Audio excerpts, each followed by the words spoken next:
Sí, bueno, yo creo que podemos empezar hablando sobre lo que es la legislación de la competencia. La legislación de la competencia, pues, y es un tipo de legislación que ponen los estados para conseguir una serie de efectos. Declaran una serie de objetivos que quieren conseguir y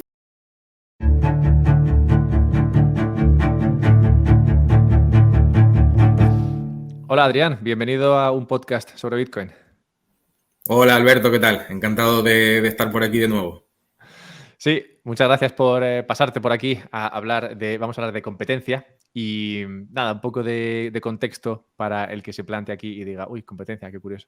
Sí, este tema realmente no salió de mí, este tema salió de ti y es que es la segunda vez que estás en este podcast conmigo hablando un poco de todo. La primera vez fui yo el que se aproximó a ti, aunque indirectamente, no sabía que tú era un tema que controlases, el de las armas, y te prestaste a venir a hablar de ello, un tema complicado, un tema de esos que, que no dejan a nadie indiferente, así que no, lo pasé muy bien con esa charla y recuerdo que justo después me comentaste, oye, pues otro tema que sería interesante es la competencia, y en ese momento no lo vi demasiado conectado con lo que yo suelo hacer aquí en el podcast, pero tengamos en cuenta que en ese momento yo estaba comenzando mi andadura libertaria y cuanto más caminé por ese lado, más me di cuenta de la importancia de la competencia y de cómo es uno de esos aspectos de la economía y de la sociedad, digamos, que en los que ha metido mano el gobierno, supuestamente, ¿no? Por nuestro bien, según iremos viendo, y luego eso plantea unas consecuencias o provoca unas consecuencias que difícilmente se pueden justificar. Pero bueno, eso lo iremos viendo durante la charla, así que muchas gracias por haber propuesto este tema. Me gusta ahondar en todas las maneras en las cuales el gobierno te da por saco, así que, así que eso muy bien. Y hay que decir también que conseguí verte en directo en las Canarias, lo pasé muy bien, una tarde de café ahí hablando un poco de todo, y no será la última vez que te vea en directo porque ahora en abril volveré a verte, a finales de abril, para las segundas jornadas libertarias del Círculo Molinari. Ya estuve en las primeras y fue ahí, de hecho, cuando te conocí. Recuerdo que la experiencia fue agridulce para mí, muy dulce, porque aprendí muchísimo, agria porque dije, joder, soy idiota, no entiendo nada.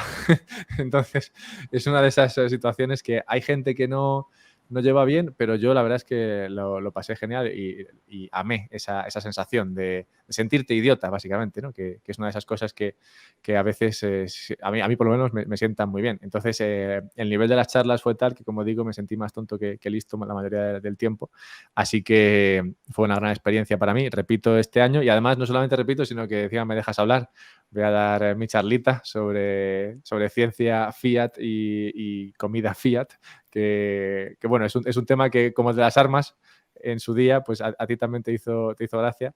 Así que, bueno, hablaremos de ello, que es otra de las maneras en las cuales el gobierno te da por saco. Así que, como vemos, aquí todo tiene un nexo en común. Va, bien, pues con esta super mega intro ya te voy a dejar hablar a ti. Podemos, si quieres, empezar hablando del tema de la competencia, de dónde sale, por qué sale, y bueno, y al final hablaremos un poco más de lo que podemos esperar en estas jornadas de Círculo Molinari. Sí, bueno, yo creo que podemos empezar hablando sobre lo que es la legislación de la competencia. La legislación de la competencia, pues también se puede llamar legislación antimonopolio o legislación antitrust. Entonces, que bueno, pues las tres cosas son lo mismo y es un tipo de legislación, vamos, un tipo de normativa que ponen los estados para conseguir una serie de efectos. Es decir, los estados tienen, los políticos, los burócratas, declaran una serie de objetivos que quieren conseguir y para ello pues redactan leyes y ponen en práctica pues una determinada legislación, ¿no? Valga la redundancia. Entonces, al final lo que se trata es de eliminar abusos de las empresas, tanto hacia otras empresas como hacia los consumidores, y de evitar prácticas que se consideren desleales. Este tipo de legislación no es especialmente antigua, es relativamente reciente. Por primera vez, digamos, en una escala que sea relevante, se da en 1890 en Estados Unidos con el Sherman Act. Y a partir de ahí, pues bueno, sobre todo, pues todos los países que están industrializados, pues poco a poco han ido adoptando medidas en este sentido para tratar de evitar, supuestamente, o por lo menos ese es el objetivo declarado de los gobernantes, estos tipos de abusos o prácticas desleales. Por desgranarlo un poco, tratan principalmente de conseguir tres cosas. La difusión del poder económico privado, es decir, que el poder que tengan pues, las empresas no se acumule en unas pocas, sino que esté disperso entre muchas. La protección de la libertad económica y la eficiencia tanto productiva como de la posterior asignación de los recursos. Entonces, estas tres cosas son las que la ley trataría de conseguir.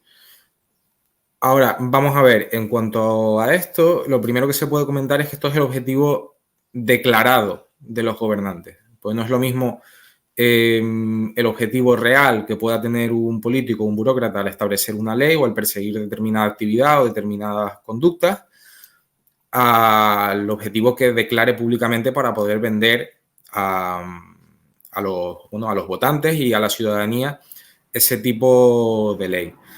En ese sentido, a mí me gusta mucho un artículo de Tomás Di Lorenzo, que es un historiador que está muy vinculado al Mises Institute, que habla sobre pues, bueno, la teoría de los intereses grupales, es decir, de que muchas veces, o sea, mucha legislación, no solo de este tipo, sino de muchos tipos diferentes, sale adelante por presiones de grupos que están muy bien organizados para beneficiarse ellos a costa del resto de la sociedad. Es decir, ellos van a conseguir unos beneficios muy grandes si determinada legislación sale adelante y el resto de la población va a tener que pagar cada uno, o sea, cada empresa particular o cada ciudadano particular, el coste que va a tener personalmente es mínimo.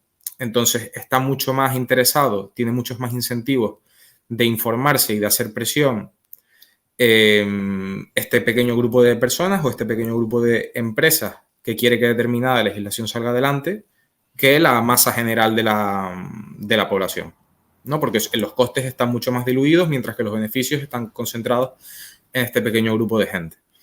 Entonces, Tomás Di Lorenzo lo que explica en el artículo es que el origen de este tipo de legislación y el Sherman Act viene más bien por ahí, porque la mayor parte de empresas que se estaban persiguiendo en ese momento, que tenían que ver tanto con los trenes como con el petróleo, lo que se decía era que estaban monopolizando la situación y subiendo los precios a los consumidores. Sin embargo, si uno va a mirar los registros históricos, como hace él en el artículo, lo que se da cuenta es que los precios no paraban de bajar. O sea, los precios bajaban en unos porcentajes enormes año tras año y simplemente lo de la subida de precios era parte pues, de la soflama propagandística, por así decirlo, para que esa ley saliese adelante, porque muchas veces en esto no importa tanto cuál sea la realidad o el dato, digamos, de si el precio está subiendo o bajando, sino lo que interpreta la gente o lo que cree la gente a nivel popular. Y en cuestiones políticas, pues también es bien sabido que la población en general no suele tener mucha memoria de lo que sucedió hace cinco años, ¿no? Entonces, esto también, el propio William Baxter, que fue el director general en el Departamento de Justicia de los Estados Unidos, del área de las leyes antitrust, o sea, precisamente de los que se encargaban de hacer cumplir esta legislación. Él mismo dice que en todas y cada una de las ocasiones que él tenga constancia en el que se ha, digamos, perseguido a determinadas empresas mediante esta legislación, y claro, y las ocasiones en las que él tiene constancia, pues normalmente son las que son más grandes o las que son más habladas mediáticamente, porque es el director de justicia, o sea, no se está encargando de pequeños casos, y sus palabras textuales son que en todas y cada una de las ocasiones lo que se consiguió fue completamente antitético, es decir, completamente contrario a lo que era el objetivo declarado.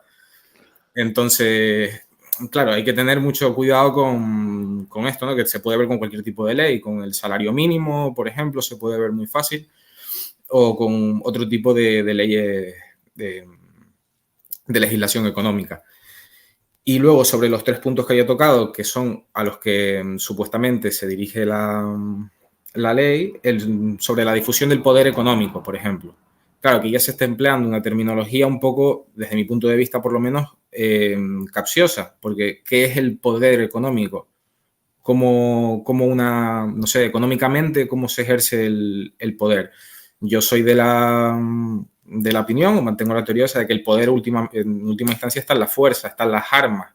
Es decir, yo por tener mucho dinero, hipotéticamente, no es que lo tenga, no significa que sea una persona poderosa.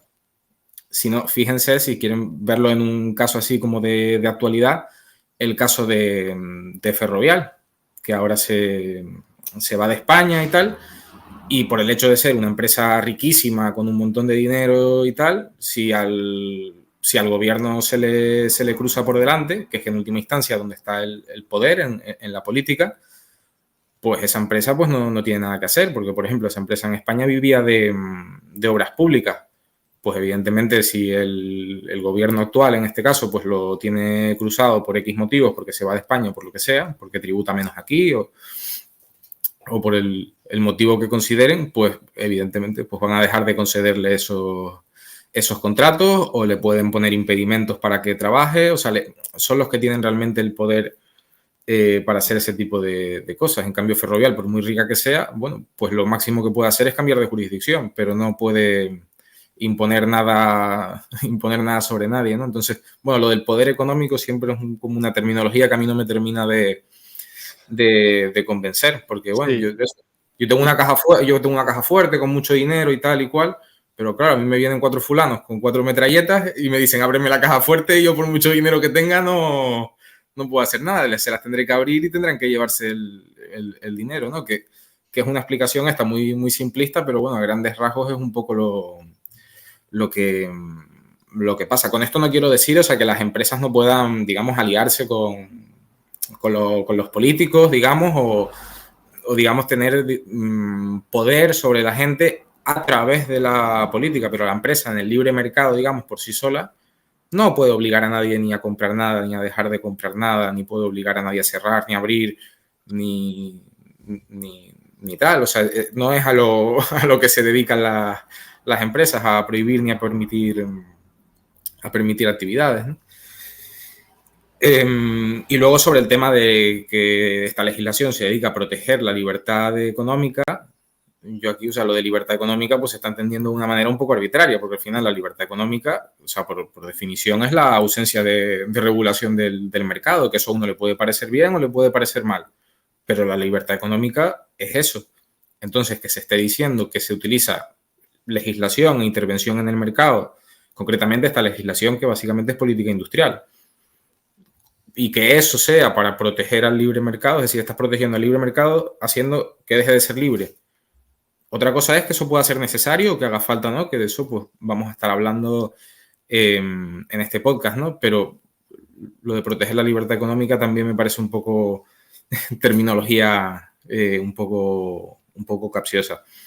Sí, lo del tema del poder, te quería cortar ahí porque esto es un tema que ha tratado mucho Rayo con lo de Ferrovial, y es que incluso si te quieres cambiar de jurisdicción, también te lo pueden dificultar. Era lo que planteaba Rayo ahí, que se había desde el poder, desde el gobierno, ¿no? Hecho una campaña para, digamos, motivar a Ferrovial a cambiar su discurso sobre por qué se iba de España, que de primeras dijeron que era por una cuestión de inseguridad jurídica, y esto no gustó demasiado al gobierno, entonces montaron esta campaña para, como digo, motivar a Ferrovial a cambiar el discurso y decir que España es seguro jurídicamente.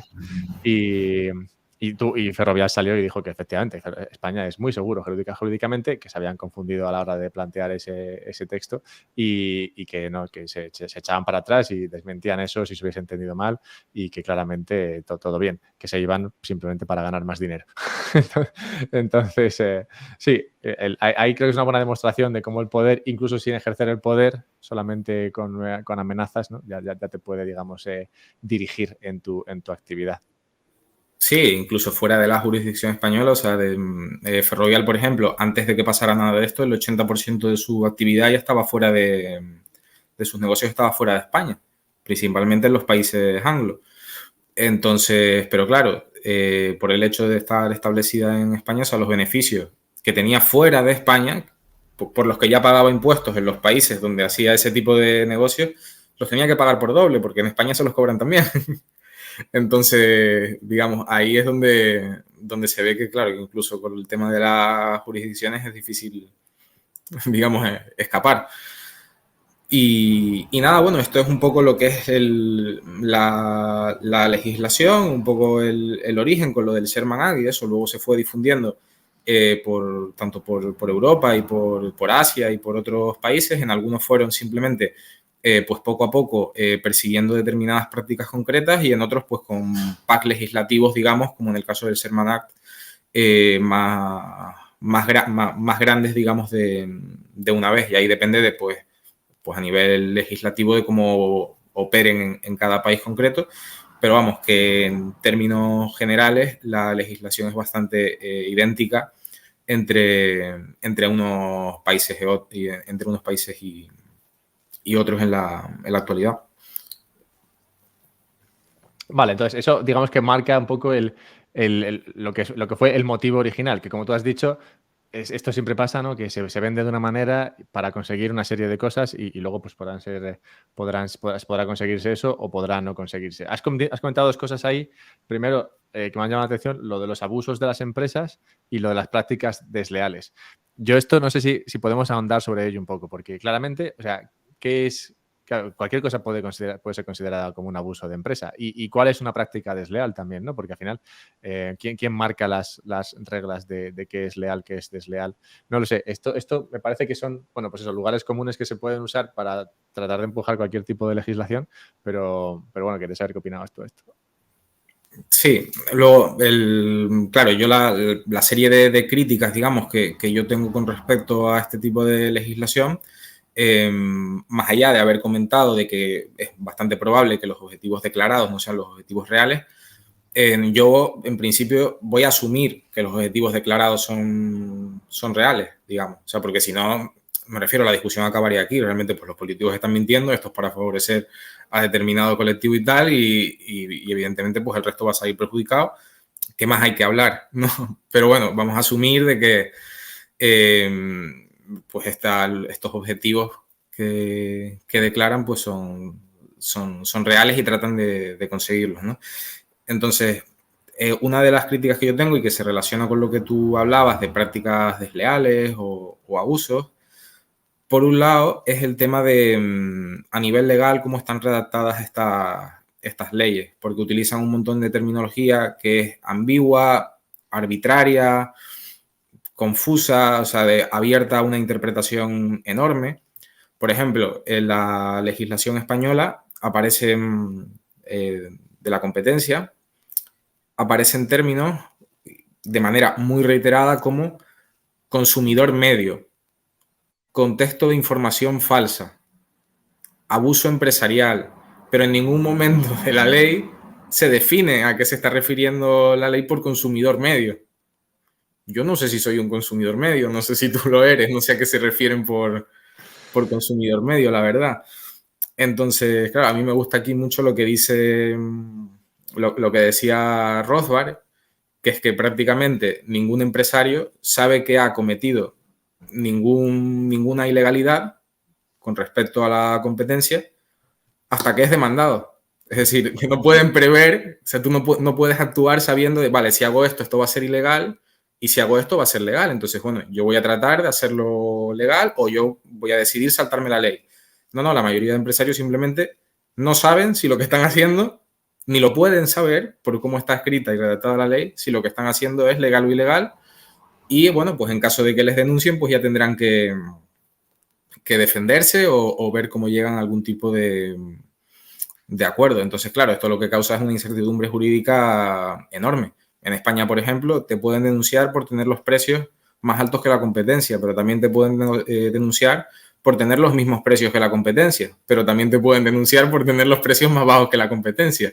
Entonces, da igual qué precios ponga, que al final el crimen se va a determinar a posteriori, porque la legislación es tan vaga y los intereses que puede haber son tan complejos que uno en principio no sabe qué precios puede poner sin que le caigan encima. Entonces, claro, y esto también se lía con lo que estabas diciendo de quién decide lo que es un abuso y lo que es un abuso. Claro, al final, este tipo de legislación, la justificación que se utiliza para proponerla es una justificación de tipo económico, de fallos de mercado. Básicamente hay fallos de mercado, entonces hay que legislar para arreglarlo y que el Estado funcione correctamente y aumente el bienestar social y se asignen bien los recursos, etcétera, etcétera. Pero claro, hasta donde yo sé, la teoría económica, o sea, se supone que son científicos sociales los economistas. Y hasta donde yo sé, los científicos lo que hacen es pues descubrir y describir cómo funcionan las cosas. No proponer legislación gubernamental. Yo no veo por ahí a los químicos todo el día, no, pues el gobierno tiene que prohibir el zinc. O, no, están ahí pues en el laboratorio haciendo cosas y tal, pues los economistas pues deberían estar a sus estudios y describiendo cómo funcionan las cosas. No estar proponiéndole cosas al gobierno, mira, que no puedes dejar que la gente haga esto, no puedes dejar que la gente haga lo otro.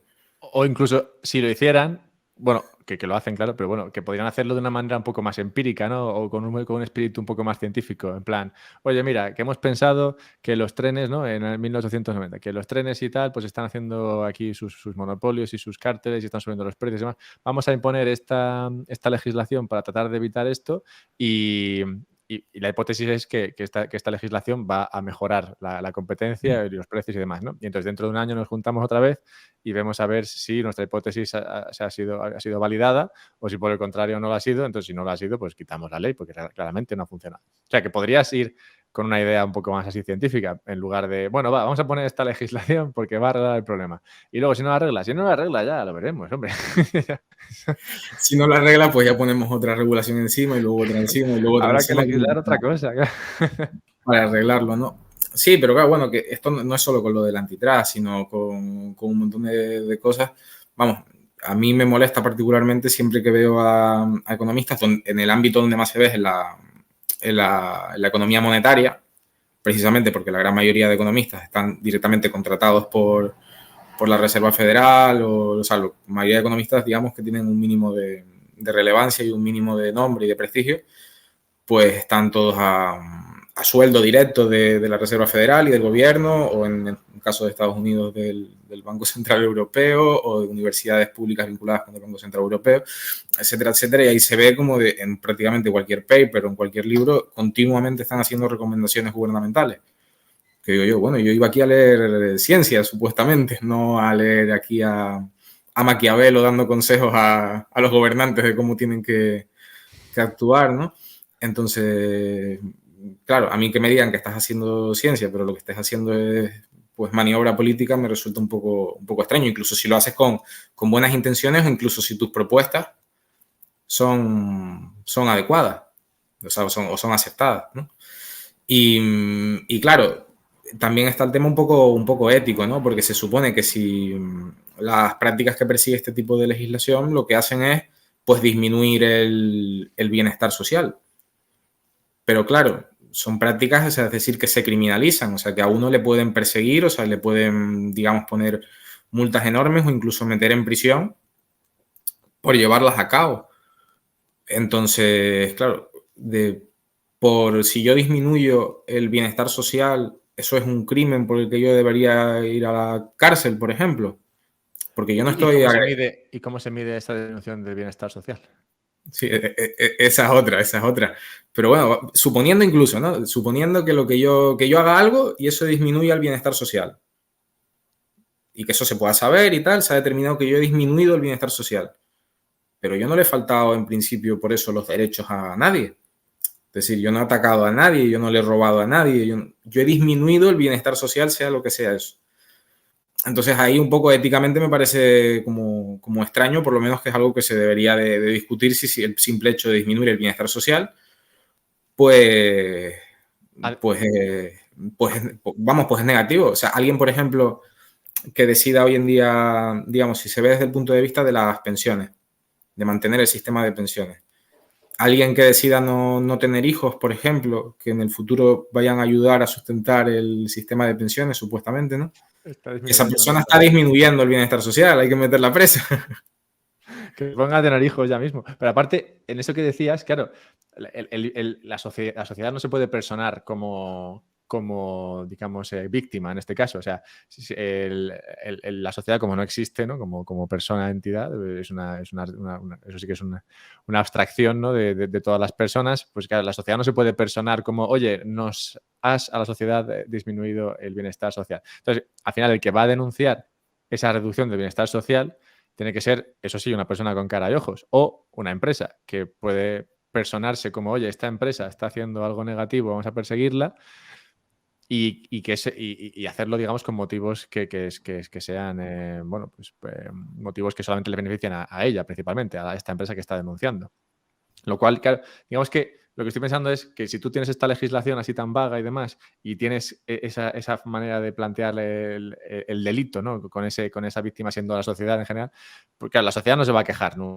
Porque no hay manera, se tiene que quejar a través de portavoces. Y ese portavoz que se queje probablemente se lo haga si tiene algo que ganar de denunciar a esta empresa por hacer algo negativo. Igual será, pues eso, que avanzará su propia empresa. Por ejemplo, estoy pensando en casos de cómo los combustibles fósiles amenazan el bienestar de la sociedad, ¿no? Entonces, ¿quién se va a personar como digamos, denunciando a los combustibles fósiles? Pues probablemente las renovables, que si quitan los fósiles, pues tendrán que coger renovables y entonces venderán ellos sus molinillos y sus cosas, ¿no? Entonces, claro, eso digamos que para mí presenta también aparte del problema ético, el problema también de que realmente esto no solucione nada, lo que crea son armas que luego cualquiera puede usar para beneficiarse a costa de alguien que está ofreciendo un servicio a la sociedad ahora mismo. Sí, claro, lo que comentabas también, o sea, de lo de la utilidad social, es otra de mis críticas más generales a la metodología que se está utilizando, porque en la teoría económica contemporánea, o sea, digamos estándar, o sea, la misma teoría económica que utilizan los economistas que tratan de justificar esta legislación, que al final es pues la economía neoclásica estándar de un Samuelson, de un Stiglitz o de cualquier manual de economía que se utilice en las universidades. O sea, lo primero que tú te encuentras en un manual de economía hoy en día es una teoría del valor, y la teoría del valor que es aceptada por prácticamente todo el mundo hoy en día, salvo por los marxistas, y los marxistas, para bien o para mal, son irrelevantes en la academia a día de hoy, por lo menos a un nivel económico, a un nivel cultural y tal, o histórico pueden tener relevancia, pero a nivel económico no están publicando en las grandes revistas académicas, ni están ni a sueldo del gobierno, ni tienen ningún prestigio. Es la teoría económica del valor subjetivo, es decir, que los bienes económicos adquieren su valor porque para los consumidores, es decir, para las personas normales y corrientes, son medios para alcanzar fines. Es decir, yo quiero un sándwich porque tengo hambre, yo quiero una aspiradora porque quiero tener mi casa limpia, yo quiero un avión porque quiero desplazarme a los sitios. Es decir, el billete de avión cobra, digamos, tiene valor en función de porque la gente quiere viajar. Entonces, claro, este valor de los bienes es subjetivo, la utilidad que tienen todos los bienes es subjetiva. Entonces, esa utilidad no se puede medir. O sea, los útiles no son unidades de medida como son los kilos o los litros. No puedo decir, pues este billete de avión vale tantos útiles, esta aspiradora vale tantos útiles. No lo puedes hacer así. Una analogía que a mí me gusta mucho tiene que ver con la sensación térmica. Una cosa es que estemos a 15 grados y otra cosa es la sensación térmica subjetiva que tenga yo, que para mí puede ser de calor o puede ser de frío. O sea, eso es más análogo a lo que es la utilidad económica que haya 15 grados. Entonces, claro, siendo que no se puede medir la utilidad de los bienes, mucho menos se puede agregar. O sea, si ya no se puede medir la utilidad mía propia o tuya propia, menos todavía se puede medir la utilidad de toda la sociedad, que es a lo que se refiere técnicamente el bienestar social. Es la utilidad agregada. Pero ¿cómo agregas algo que no mide? Entonces, a mí esto ya me parece un defecto de primeras de la teoría, y que los propios economistas que defienden esto tendrían que aceptar esta crítica, porque ellos no están negando que la utilidad no se pueda medir. En el primer capítulo de sus manuales lo ponen todo, pero luego llegas al capítulo 8, al capítulo 9, que te hablan del monopolio y la competencia, y de repente dicen, pero la utilidad agregada y tal. Y digo, pero ¿cómo? Me has pasado de no se puede medir agregada y aquí no ha pasado como por magia. Entonces, claro, también es una crítica ahí interesante. Y luego, si acabo de recordar, porque claro, antes dije que a diferencia de otro tipo de regulación económica, pues como puede ser los controles de precios han existido a lo largo de toda la historia de la humanidad, en un montón de sociedades distintas. Pero el tema de regular la competencia y los monopolios, tal cual se entiende hoy en día, es eso, es relativamente moderno, no tiene ni 150 años, por lo menos a gran escala. O sea, otra cosa es pues que en determinado reino en el siglo XIV, en un momento puntual, tomase una medida concreta entre dos empresas, un noble, pero no un nivel así general de la sociedad, o que haya leyes que afectan a todos los empresarios por igual, etcétera, etcétera. Entonces, claro, para mí esto es interesante porque el origen de la palabra monopolio viene del siglo IV, siglo IV antes de Cristo, por un orador que se llamaba Hipérides. O sea, el primer uso de la palabra que se recoge es de esa época. Y desde entonces hasta finales del siglo XIX, lo que siempre ha significado monopolio es un privilegio otorgado por el gobierno para vender en exclusiva determinados productos. Es decir, que el privilegio lo otorga el gobernante, ha estado incrustado en la definición, ha sido parte de la definición hasta hace un siglo. Entonces, ahora es cuando se habla de monopolio de mercado, o sea, como que en el mercado libre puede surgir un monopolio, cuando siempre eso se ha hablado, pues que es un privilegio legal que, por ejemplo, un rey le daba a determinados comerciantes para que vendiesen este tipo determinado de piedras preciosas, por ejemplo. Entonces, ningún otro podía venderlo porque legalmente tenía la barrera de entrada cerrada a ese mercado, digamos. Pero claro, ahora se utiliza en otro sentido. Es más, ya no se dice que el gobierno crea los monopolios, sino que el gobierno con esta legislación los puede solucionar. Sí, el tema de los monopolios me encanta. Bueno, de hecho hice un podcast en el cual hablaba de esto.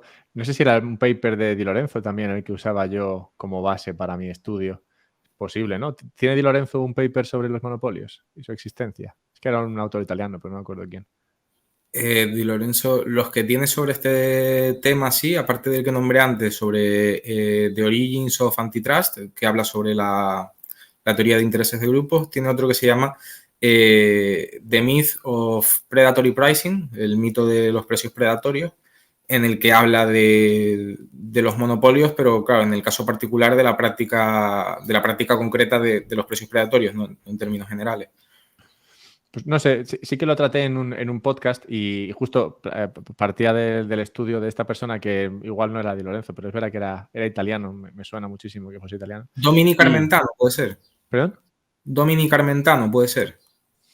Ahora mismo no caigo, pero bueno, lo dejaré en la descripción, porque era un paper muy interesante en el cual justo planteaba esto, ¿no? Que realmente el monopolio no puede existir si no es gracias al Estado que haga algo. O sea, que no tiene por qué el Estado crear un monopolio directamente, como lo ha hecho en el pasado, ¿no? En muchos países, en España con Telefónica, con Renfe y demás, ¿no? Sino que esto se puede conseguir de muchas maneras, como evitando simplemente la competencia por parte de otros y que siempre se hace con la idea de, claro, de mejorar la utilidad, ¿no?, pública de lo que sea o de ofrecer algo que el mercado de otra manera no ofrecería, lo cual también me hace gracia, ¿no? Dice, bueno, si la gente no demanda, ¿no?, porque tienes que ofrecerlo. Pero bueno, pero bueno, sí, en ese paper explicaban precisamente eso, que si no es por la labor del Estado, entonces el monopolio no puede jamás existir, ya que, bueno, pues la fuerza de la competencia, pues al final si algo se está ofreciendo y está dando beneficios, pues probablemente alguien competirá para tratar de sacarle más beneficio o si no lo hace será porque no es rentable competir y entonces se está ofreciendo a un precio que sería el precio marginal y no habría beneficios excesivos que permitiesen la entrada de otro. Es verdad que, dicho esto, teniendo en cuenta que tú estás planteando, digamos, las fallas de estas legislaciones anticompetencia y demás, sí que se plantean un montón de argumentos a favor de que se legisle, ¿no?, para evitar la competencia desleal, los monopolios y todo esto, ¿no? Y muchas veces, ¿no?, se plantea, no, claro, pero es que si no hubiese una legislación de este tipo, pues bueno, pues la empresa X se haría con todo el mercado. Eso podrías igual explicar un poco por qué tú, o sea, qué opinas tú a este respecto. Y también se dice, si no lo hiciese, o sea, si el mercado, si el Estado no se involucra, entonces la calidad de lo que se ofrece no será suficientemente buena. Otra crítica, ¿no?, que se suele hacer. Y realmente, claro, son críticas que están suficientemente bien como para que el ciudadano de a pie diga, pues oye, es verdad, ¿no?, tiene sentido esto que dice. Sería bueno meterle ahí una legislación, ¿no?, para arreglarlo. Entonces, ¿tú qué opinas a este respecto? Sí, claro, lo que es la legislación en sí lo que persigue son pues un listado, digamos, una serie de prácticas, pues como habíamos dicho antes, pues más o menos definidas y para cada una de ellas se trata de dar una justificación económica de por qué se necesita la legislación para intervenir en caso de que esto pueda suceder, porque el libre mercado pues tiene sus fallos, entonces estos fallos por X o por B pueden llevar a este tipo de circunstancias que son problemáticas, entonces la legislación pues lo arreglaría. Entonces, ahora si quieres podemos entrar en algunas de estas actividades que se persiguen, como son pues la diferenciación de productos, los cárteles, lo del dumping y demás, para ver digamos, qué razonamiento económico se da de por qué sucede esto y por qué la legislación ayuda.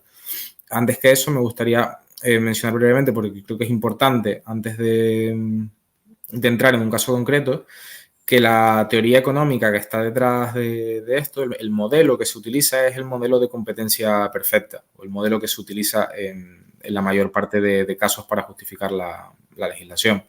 El modelo de competencia perfecta lo que hace es imaginar una economía en la que la oferta de bienes y servicios es infinita, es decir, hay infinitas empresas, hay infinitos bienes, todos los bienes son iguales, todos los bienes cuestan lo mismo, y hay infinitos consumidores y todos los consumidores además tienen información perfecta y además no existen costes de transacción y así podría seguir enumerando como condiciones que tiene el modelo que, bueno, que ya no es que no se dan en la práctica, sino que son, que son totalmente imposibles. Es decir, la información perfecta, lo que significa estrictamente, que es un término que en muchos manuales de economía está plagado, información perfecta, información perfecta, información perfecta. Lo que significa es ser omnisciente, es decir, saberlo todo, saber lo que se va a producir mañana, dónde está lo que se está produciendo hoy y cuáles son las preferencias y lo que va a adquirir todas y cada una de las personas de la economía. Y todas y cada una de las personas de la economía saben esto. Entonces, básicamente es como darle una propiedad, digamos, que sería propia de lo normal, pues de Dios o de una divinidad, pues lo metes ahí en un modelo económico de todas las personas lo saben todo. Sí, Y claro, es un escalón por encima de lo que hace mi madre, que por ejemplo sabe el precio al que está, no sé, el pan o los yogures en los 5 supermercados que tiene a su alrededor, ¿no? Entonces, tiene un conocimiento, digamos, muy avanzado, pero que no se podría conocer, que no se podría calificar de perfecto, claro. Claro, y además va a variar de consumidor a consumidor. Y entonces, Sí, yo no lo sé. por eso, bueno, entonces, y claro, y luego todo el resto de condiciones. Entonces, claro, esto va a ser, digamos, como se sustenta en esta base, el razonamiento económico pues va a ser equivocado. Entonces, si quieres podemos entrar, pues, no sé, en diferenciación de productos, dumping, publicidad en alguno de estos y se puede poner algún ejemplo de qué es lo que se persigue o por qué se persigue y demás. Que son algunos digamos, de los casos concretos en los sí, los casos concretos, digamos, de competencia, ¿cómo se podría llamar? De competencia imperfecta. Desleal o abusivo. Sí. Sí. Y que se intenta arreglar, ¿no? A base de edicto. Uh-huh. Venga, va, pues metámonos en uno de ellos, a ver qué pasa. Vale, pues podemos empezar, si quieres, con diferenciación de productos, que de primera suena como absurdo, pero ¿y por qué está mal diferenciar los productos? La lógica económica es que esto crea barreras de entrada. No barreras de entrada legales, que como habíamos dicho, el concepto de monopolio que se está utilizando no es el que se ha utilizado siempre, sino que es un monopolio que se puede formar en el libre mercado. ¿Por qué crea barreras de entradas? Porque digamos, una empresa que quiera entrar a un mercado a competir con el resto, la inversión que va a tener que hacer es mayor, porque va a tener que diferenciar sus productos de los que ya hay. Es decir, como los productos que ya hay son diferenciados entre sí, pues tienen que tal. Y claro, como se parte de lo de la competencia perfecta, es decir, se parte de que todos los productos deberían ser homogéneos y valer lo mismo, pues claro, que tú tengas que, evidentemente, si los productos son diferentes, tú tienes que gastar más. Entonces, ¿qué sucede? Que si hay esta barrera de entrada, es decir, que la inversión que se requiere para entrar es mayor de lo que, según el modelo, debería, van a haber menos cantidad de competidores. Entonces, y estos pocos competidores van a subir los precios y van a tener una actitud dominante, o por lo menos los precios estarían más altos de los que habría si no hubiera diferenciación de productos y por lo tanto no habría la barrera de entrada. Entonces, al final, lo que provoca diferenciar los productos, según este razonamiento, es que haya unas pocas empresas con precios muy, muy altos gracias a que pueden diferenciar sus productos. Claro, para empezar a numerar errores que haya en con este. en este razonamiento, claro, se asume, vamos a poner, por ejemplo, el mercado de las videoconsolas. Pues las videoconsolas son diferentes entre sí, o sea, no es lo mismo una Wii que una Play 4, que una Xbox o que lo que sea, ¿no? Que son como las tres principales empresas que hay de videoconsolas, Nintendo, Sony y Microsoft. Claro, lo primero que hay que señalar es que la diferenciación de productos es algo que los consumidores quieren. Los consumidores no quieren que todas las videoconsolas sean exactamente iguales. Es más, de que hayan diferentes videoconsolas se sigue, o sea, por eso hay algunos consumidores que deciden comprar esta en lugar de esta, o estas dos en lugar de tal, o que quiero tener las tres, porque, o sea, hay diferentes tipos de consumidores ahí. O sea, no veo no sé, o sea, me resulta como de sentido común que la gente quiere que haya diferentes productos, o sea, que no todos los coches sean exactamente iguales, porque no a todo el mundo le gusta el mismo tipo de coche. O no todo el mundo puede permitirse el mismo tipo de coche, porque si todos son iguales y valen lo mismo, claro, va a haber un precio que se supone que es de equilibrio, pero en el precio de equilibrio también hay gente que se queda fuera. En cambio, si hay coches muy caros, de muy alta gama, pero hay coches muy baratos, claro, a lo mejor el precio de equilibrio del modelo no está por ningún lado, pero en cambio hay un montón de tipos de modelos de coche diferentes entre sí, a precios diferentes entre sí, para un montón de consumidores distintos. Pero esto no ocurre en la realidad, ¿no? Entonces, esto no se persigue, entiendo. Sí, se persigue. Pero no, se persigue, digamos, infructuosamente, porque sigue habiendo diferenciación de productos. Claro, lo que se persigue, por eso digo que también lo de la legislación antes, de que es ambiguo, o sea, se persigue pues cuando hay un competidor resentido que te demanda y eso entra en juicio y luego pues a partir de ahí pues... Esto es, por ejemplo, lo de el cargador del Apple, por ejemplo, que en Europa le están obligando a que use un cargador que sea como los otros para que no sea diferente. ¿Esto está basado en esa historia? Por ejemplo, lo del cargador es un buen ejemplo. Simplemente se entiende de que Apple pues está actuando monopolísticamente y de manera abusiva por diferenciar sus cargadores. Pero ojo, que esto también, lo de la diferenciación de productos, además, tiene un absurdo todavía mayor, que es vale, yo voy a entrar a competir con Sony, con la PlayStation, pero si yo fabrico un aparato que es exactamente igual que la PlayStation, pues a mí no me van a demandar por diferenciación de productos, pero sí me van a demandar por copyright. Claro. Entonces, claro, entonces, bueno, pues hay una serie de problemas Es que un tiene poco, esto. claro, es un poco como lo que decíamos antes, ¿no? Es tan vaga la legislación que, claro, no creo que nadie vaya a demandar a las marcas de coches por hacer coches distintos, porque a la gente le gustan los coches diferentes. Pero sí que puedo ver el caso de que alguien demande a Apple porque, oye, le da por saco que su cargador típico no le funcione con el de Apple, ¿no? Entonces dice, mira, pues tengo una base legal para llegarle a Apple y decirle, oye, estás actuando de manera desleal, monopolista o lo que sea, y cambias ya el cargador, que me da por saco tener que llevar dos cargadores diferentes, ¿no? Entonces, Claro, es un poco la, eso, que en función de si te la interesa o lógica, no. la lógica que hay detrás es que se está, me refiero, presuponiendo también la intencionalidad de un empresario. O sea, de que está haciendo algo no para satisfacer mejores las necesidades del cliente, sino que una vez se hace una demanda de ese tipo, se está asumiendo que la intención de, por ejemplo, de quien sea en Apple que toma esas decisiones, eh, es, digamos, enriquecerse privativamente a costa del resto de la sociedad. O sea, es decir, es arruinar a otras empresas, no permitirles la entrada a otras empresas porque su producto es tan diferenciado y es tan bueno y lo quieren tanto los consumidores que otras empresas necesitan invertir mucho para entrar. O sea, que lo hace todo no con la intención de satisfacer las necesidades, sino por fastidiar a otros competidores. Pero claro, ¿tú cómo sabes qué intención tenía el tipo en la cabeza? ¿Cómo está? O sea, como que a lo mejor aquí se ve, vamos a poner el caso del dumping, de esto, de bajar los precios para arruinar al competidor. Que esto además hay un montón de vídeos por internet, que está el típico de que están dos puestos vendiendo tomates uno al lado del otro, ¿no? Y hay uno que empieza a bajar el precio de los tomates.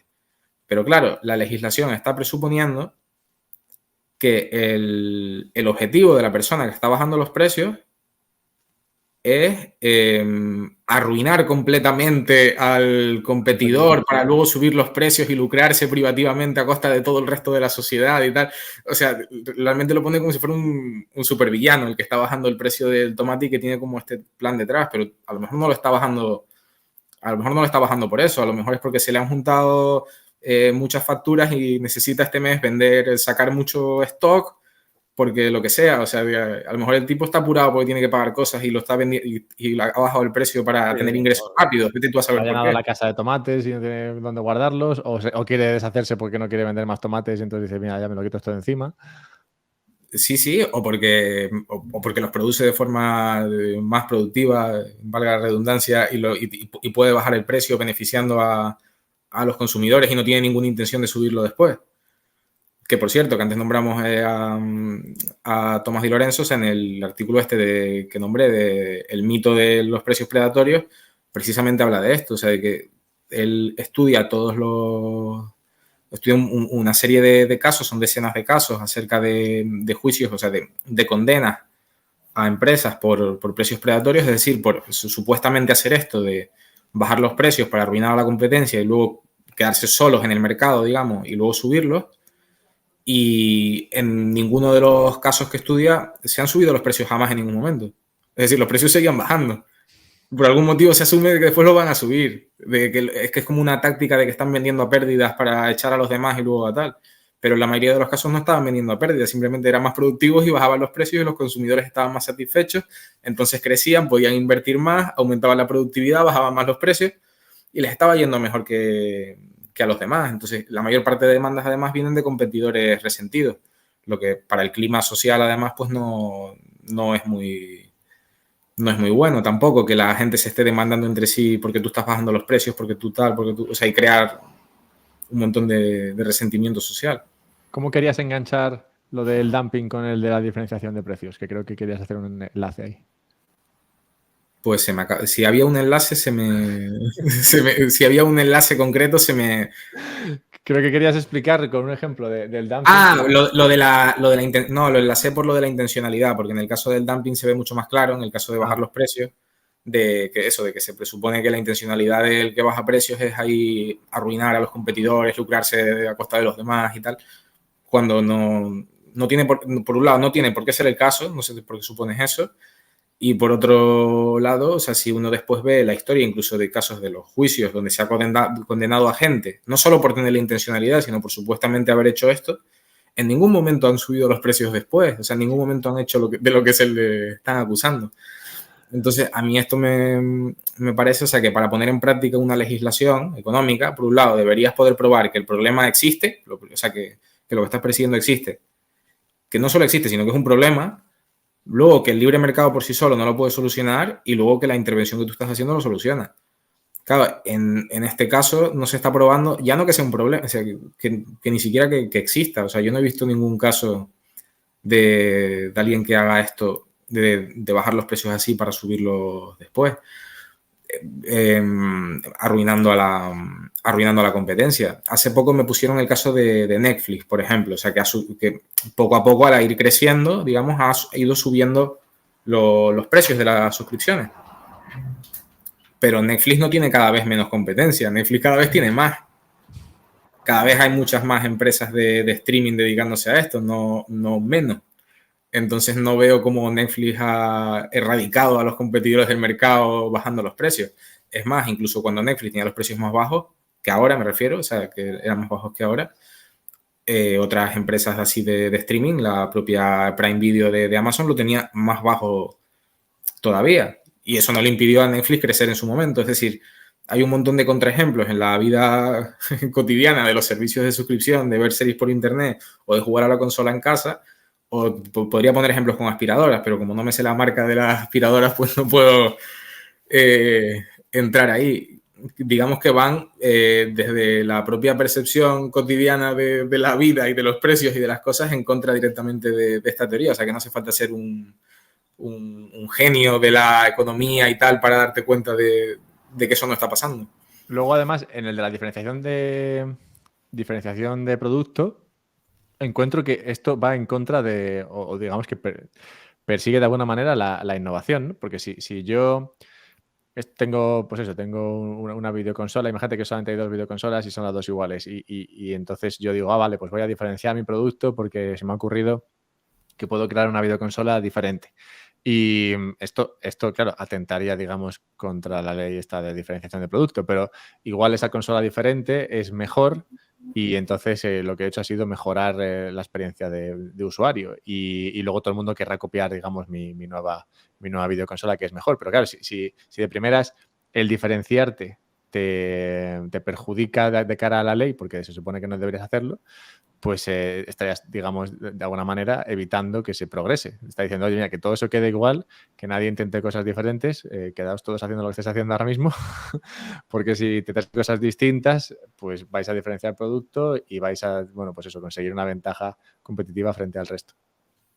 Claro, por ejemplo, de las empresas de videoconsolas, que la más perseguida a lo largo de la historia por este tipo de leyes es Xbox, que es de Microsoft, y lo que se puede ver es que todas las generaciones de consolas de Microsoft, o sea, una vez sale una consola, progresivamente va bajando el precio. En casi todos los casos, la nueva generación ha salido a un precio menor que al que salió la generación previa. En todas ha avanzado tecnológicamente. Entonces ha tratado de ofrecer una mejor experiencia al usuario. O sea, en ningún momento se ve la subida o sea, al final, digamos, la conclusión última de por qué estaría el problema sería porque el precio acabaría subiendo y el consumidor acabaría saliendo perjudicado. Pero la nueva generación de consolas de Microsoft se puede comprar por 230 euros con inflación y todo. Cuando hace 15 años se podía comprar por 500 o 600. Creo que está más puesto en el mercado de videojuegos que en el de aspiradoras. Sí. Y dale. No, bueno, también es porque, bueno, tengo escrito un paper de esto y con lo de las videoconsolas era el ejemplo que utilizaba. Aunque también puede ser que utilizara ese ejemplo porque también es un tema que me interesa. Vale. Bueno, lo del dumping. Justo ¿Perdón? ahora a Xbox se le está persiguiendo legalmente, o sea, por legislación de la competencia, porque quiere comprar a Activision Blizzard, que es la compañía que tiene Call of Duty. Y bueno, la están persiguiendo y tal, o la están investigando como para ver si dejan hacer la compra o no dejar hacer la compra y tal. Que el problema de todo esto, por lo visto, es que Sony, que es la competencia directa, no quiere perder la licencia de Call of Duty, o sea, no quiere que los juegos de Call of Duty dejen de salir en su consola. Esto, o sea, me refiero, estamos hablando de consolas y videojuegos y tal, pero es uno de los casos antitrust más, o sea, de las investigaciones antitrust más grandes que se han hecho en la historia de la humanidad.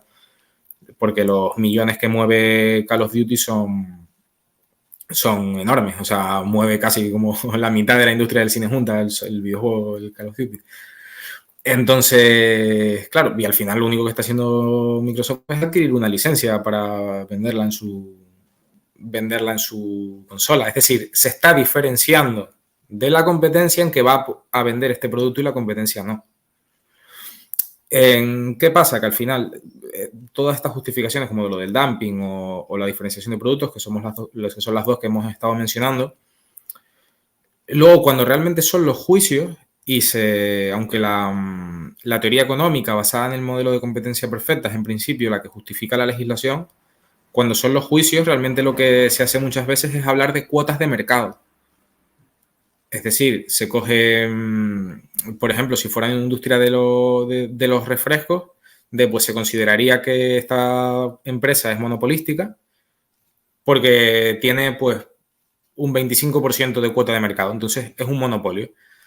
Y de repente, si les parece, por ejemplo, que un 25% no es suficiente, pues pueden meterlo en un mercado otro arbitrariamente, porque como decimos, el valor de los bienes son subjetivos.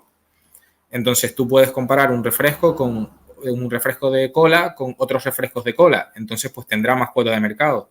Pero si lo comparas con todos los refrescos, pues va a tener menos, porque también lo estás comparando con otro montón más que van a ser refrescos de lima, de naranja o de lo que sea. Pero si también lo comparas con bebidas energéticas, pues la cuota de mercado es menor. Entonces cuando, digamos, en un juicio o una comisión de estas antitrust tiene la intención, por los motivos políticos, por ejemplo, que fueran, de perseguir una empresa, lo que va a hacer es hacer más pequeño el mercado donde está compitiendo. O sea, va a decidir a lo mejor que la empresa de productos de refrescos de cola solo compite con refrescos de cola, mientras que si se pone una denuncia y por lo que sea el gobierno no quiere que se castigue a esta empresa, pues lo que va a hacer es meterla dentro de un mercado mayor y lo va a poner a competir, pues por ejemplo, hasta con los zumos de naranja. Entonces, pues la cuota que va a tener esa empresa va a ser muchísimo más pequeña porque la estás, digamos, metiendo en un mercado donde hay miles de empresas más que si la metes solo en refrescos de cola.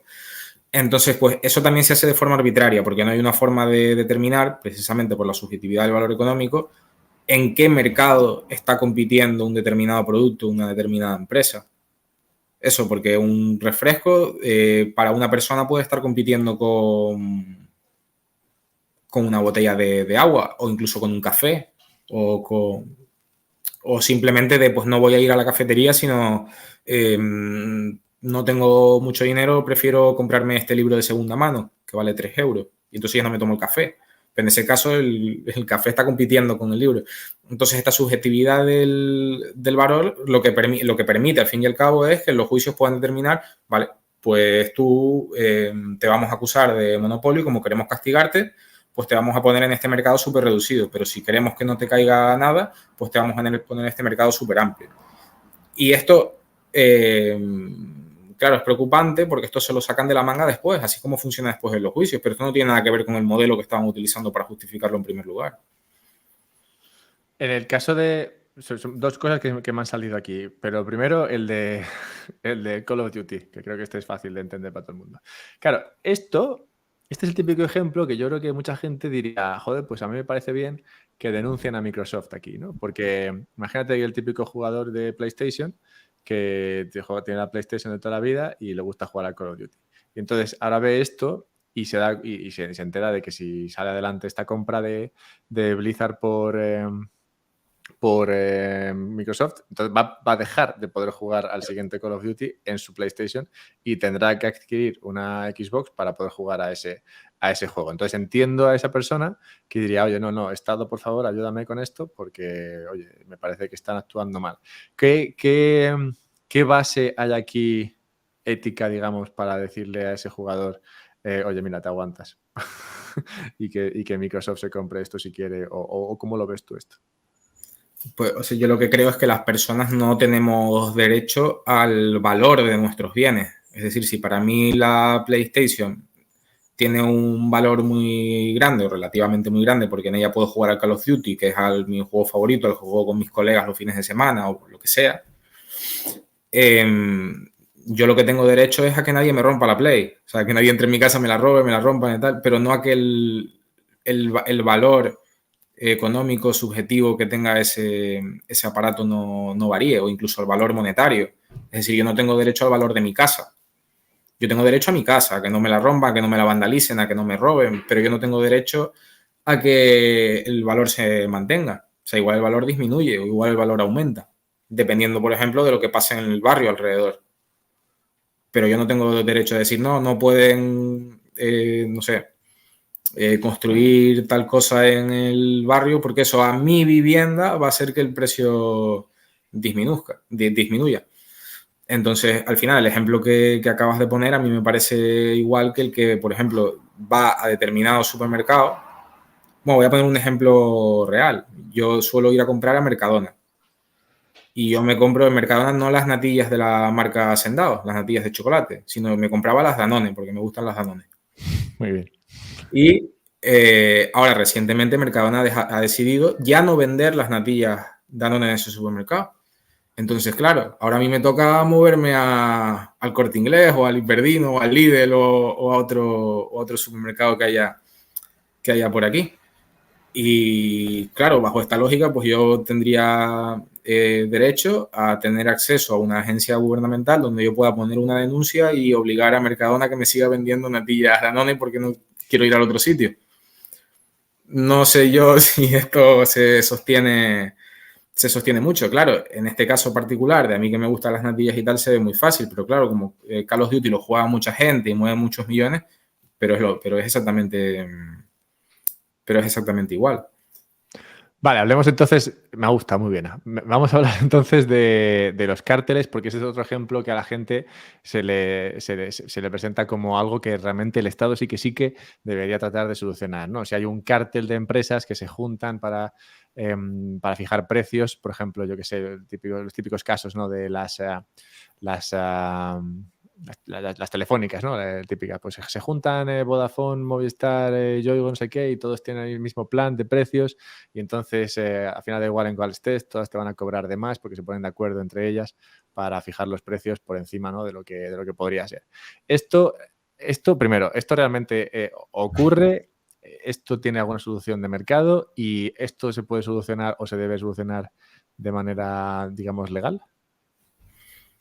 Claro, yo precisamente en este caso veo que el problema, cuando lo hay, pues no siempre lo hay, es provocado por el gobierno, es decir, porque existan barreras de entrada, no de mercado, porque le cueste mucho a una empresa entrar en el mercado porque requiera una inversión muy grande, sino son barreras de entrada legales, es decir, que no te permiten empezar una empresa y tal. O sea, para tú montar una compañía que compita con Movistar, no a nivel económico, sino a nivel legal, todo lo que tienes que conseguir y los permisos que te tienen que dar para eso, no es fácil. Ya te digo yo que hay mucha gente que ha intentado invertir en telecomunicaciones en España y muchas empresas internacionales con muchísimo dinero y que simplemente no se les ha permitido. Es decir, para proteger a las que hay. Entonces, no hay barreras legales, es decir, el gobierno te puede decir, no, tú en este mercado no compites. O bueno, con lo de las líneas estas de lo de la fibra.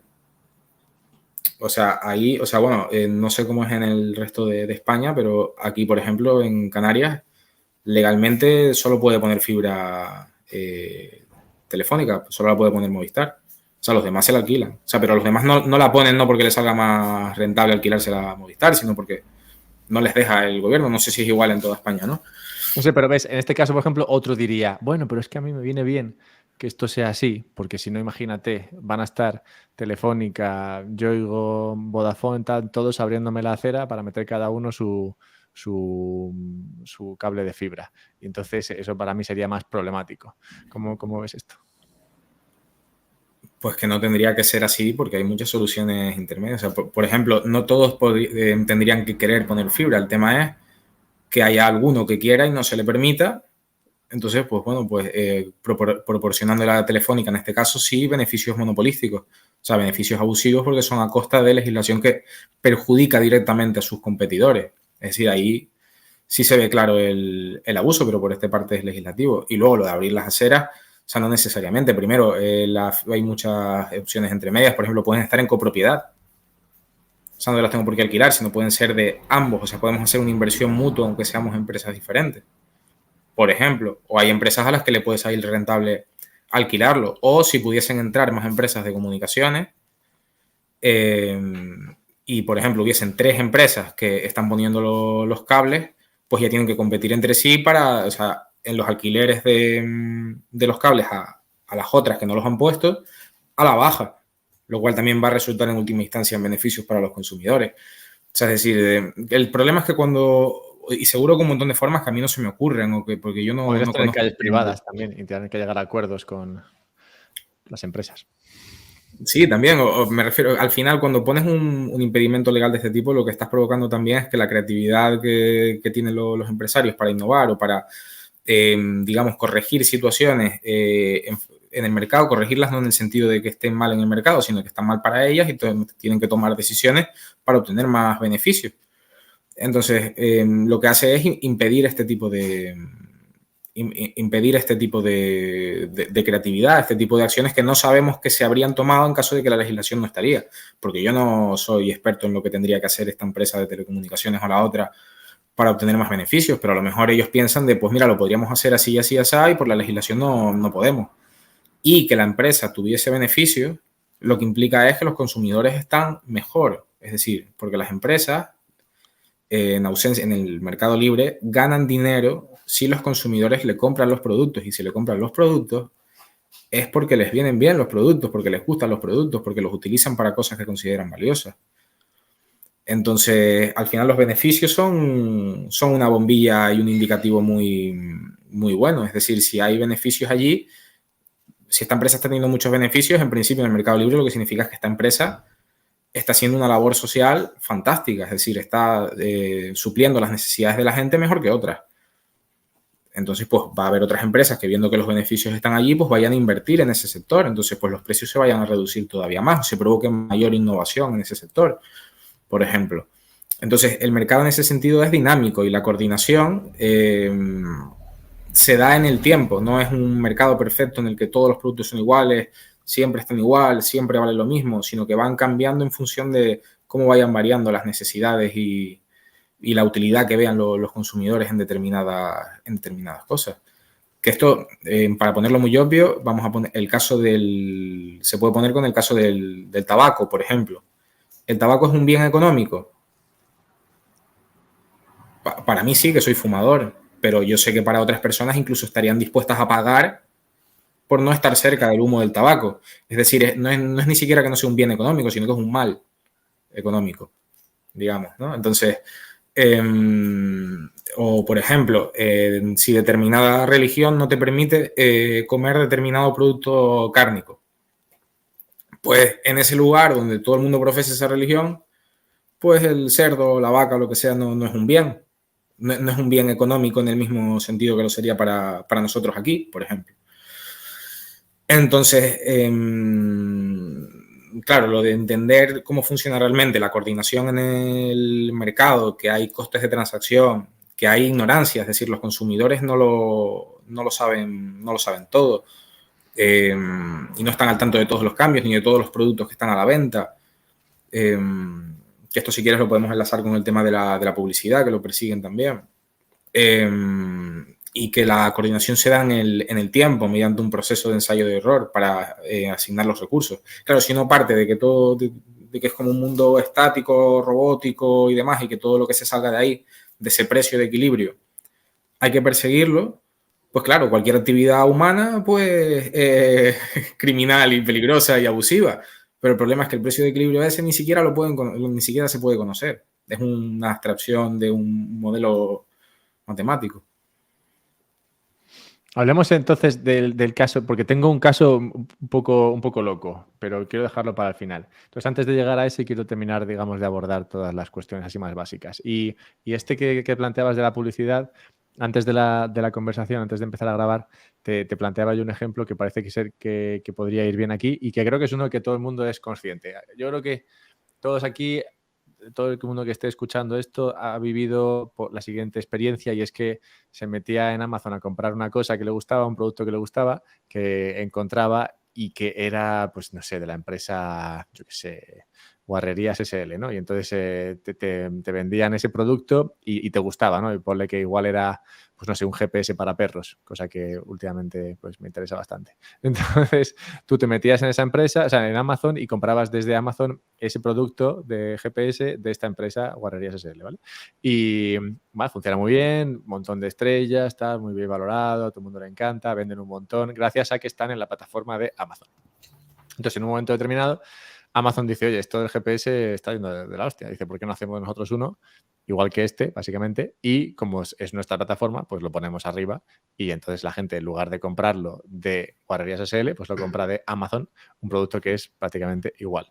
Y claro, aquí realmente no estás haciendo nada malo. O sea, estás ofreciendo tu producto con Amazon Prime, llega muy pronto y es la misma calidad que el otro, y ya está. Solo que te estás, digamos, aprovechando, eso sí, del conocimiento que tienes, de que sabes todo lo que se vende bien en tu plataforma y tienes capacidad de, digamos, producirlo tú mismo, llegado el caso. Entonces, este es un caso interesante, creo, porque mucha gente le ha pasado esto, y mucha gente es consciente de que esto es algo que hace Amazon, y mucha gente lo ve mal. Dice, pero Amazon aquí se está portando mal porque está atacando a la pequeña empresa, en este caso a Guardias SL, que le está comiendo su negocio. Entonces, ¿cómo ves este caso? Vale, claro, hay una cosa que no he dicho hasta ahora, y yo creo que en todo esto es muy importante. Ninguna empresa echa a ninguna otra empresa, o sea, ninguna empresa echa a sus competidores del mercado. Son los consumidores los que echan a las empresas del mercado. Es decir, o sea, si, por ejemplo, en el caso que me estás comentando, Amazon no está echando a nadie del mercado, son los consumidores que hacen clic y compran un producto en lugar de otro, los que echan, o sea, los que están beneficiando, perjudicando a una empresa o a otra. O sea, es decir, en última instancia, quien toma la acción de comprar aquí y no aquí, es decir, de no darle beneficios, no darle ingresos a esta empresa y dárselos a esta otra, son los consumidores. Las empresas no echan a otras del mercado, y yo creo que una vez se entiende esto, también se ve todo el panorama más claro. Y en caso, lo que me estás comentando, pues es un caso, por otra de las actividades que persigue la legislación de la competencia, antitrust y tal, antimonopolio, es la publicidad. ¿Por qué? Porque implica diferenciación de productos, pues lo estoy publicitando. En el caso de este, pues lo estoy diferenciando en cuanto a que está más arriba que el otro, incluso siendo un producto pues más o menos idéntico. La diferenciación simplemente es publicitaria en este caso, está colocado más a la vista. Entonces, claro, lo que se dice es que empresas que sean muy grandes pueden invertir mucho en publicidad, entonces colocar sus productos más a la vista de los consumidores, y por tanto pues sería una barrera de entrada para una empresa nueva, porque tendría que realizar una inversión mayor en diferenciar su producto, en este caso en publicitarlo. Y además, la publicidad se considera en líneas generales un desperdicio de los recursos productivos. Es decir, que una vez determinados recursos se está asignando en publicidad, se está asignando mal, porque se podría asignar otra cosa. Esto también, evidentemente, si esto sí viene dado por el modelo de competencia perfecta que utilizan, pues se entiende que ya todo el mundo lo sabe todo. A mí me gusta mucho, por ejemplo, como lo explica el economista George Reisman, que tiene un manual de economía muy bueno que se titula Capitalismo. Y en todos los textos así económicos que yo he leído acerca de la publicidad, a mí su explicación me parece la más de cómo funciona la publicidad en el mercado, me parece la más convincente y me parece la más clara, digamos. Él hace hincapié en que en el mercado existe la ignorancia, es decir, que los consumidores no saben quién, dónde, qué, a qué precio O sea, ¿qué productos se están produciendo? ¿A qué distancia están de mí? ¿Cómo puedo hacer que ese producto llegue a mi casa? ¿Cómo puedo desplazarme hacia ese producto? ¿Cuánto me cuesta este versus cuánto me cuesta aquel? Ah, mira, esto existe, este producto existe. Yo no sabía que algo así existía. ¿Sabes? No sé. Entonces, claro, este tipo de cosas, o sea, esto es un hecho de la realidad. Entonces, él plantea lo que son los rendimientos decrecientes de la publicidad. Una inversión en publicidad va a aumentar los beneficios de una empresa que está publicitando su producto hasta cierto punto. Es decir, a lo mejor invirtiendo 1.000 tiene beneficios porque más gente se ha enterado que vende ese producto, que lo está vendiendo a un precio que le convence más que el precio que lo estaba comprando antes, o que le queda más cerca de casa, o que la empresa, porque claro, otra cosa que se está mirando siempre es el tema del precio, pero la gente no solo compra cosas porque el precio sea más bajo, también lo compran por cercanía, porque la empresa comparte, digamos, o propone una serie de valores que comparte, es decir, entonces estoy dispuesto a pagar más, pero esta empresa, pues, digamos, en su publicidad y en su cara pública y en sus productos está defendiendo estas determinadas ideas, entonces, pues yo la voy a apoyar, o al contrario, por el método de cómo me llega a casa. O sea, igual a mí me sale más barato y me cae mejor el de la tienda tal, pero no me lo trae a mi casa, este producto en concreto, y yo no puedo salir porque me he roto la pierna. Entonces, pues voy a esta otra empresa que tengo que pagar más y el que lo vende no me cae tan bien, pero me lo trae a mi casa directamente. Entonces, hay un montón de factores, no solo el precio que influyen en el producto. Entonces, la publicidad se encarga, la inversión en publicidad, de darle información a potenciales consumidores. Entonces llega un punto que si tú inviertes mucho en publicidad, es decir, inviertes excesivamente en publicidad, empiezas a tener rendimientos decrecientes, es decir, por cada unidad monetaria, o sea, por cada euro, por ejemplo, que estés invirtiendo en publicidad, ya empiezas a perder dinero, es decir, no te está retornando más de lo que te retornaría en ausencia de esa inversión. Por ejemplo, con 1.000 tienes más beneficios porque más gente se está enterando. Con 2.000 también, con 3.000 también, pero a lo mejor con 4.000 euros, ya en inversión en publicidad, o sea, ya con 3.000 se había enterado todo el mundo que se tenía que enterar. Entonces ya cuando estás invirtiendo estos 1.000 de más, no estás ganando clientes extra. Entonces ahí ya los rendimientos empiezan a decrecer. Hasta que, por ejemplo, si llegases a 20.000, lo que tendrías son pérdidas. Es decir, una empresa que invierta excesivamente en publicidad va a tener pérdidas por precisamente asignar mal los recursos, y los clientes se van a... Y esto, quien se va a beneficiar son las empresas más pequeñas que estén entrando al mercado. Entonces, el tema de la publicidad, como cualquier otra cosa, es un proceso de ensayo y error, y que cada empresa tiene que ver cuánto destina a la misma para conseguir los máximos beneficios, y si el mercado es libre, los máximos beneficios significan que las necesidades de los clientes están siendo satisfechas. Porque yo, cuando voy a comprar en Amazon, por ejemplo, si yo quiero una camiseta de Amazon que ponga aquí eso, Guarrerías SL, o sea, si mi único, esto no es ni apoyar a Amazon ni apoyar a mí me da igual, yo lo que quiero es hacer un clic y tener mi camiseta.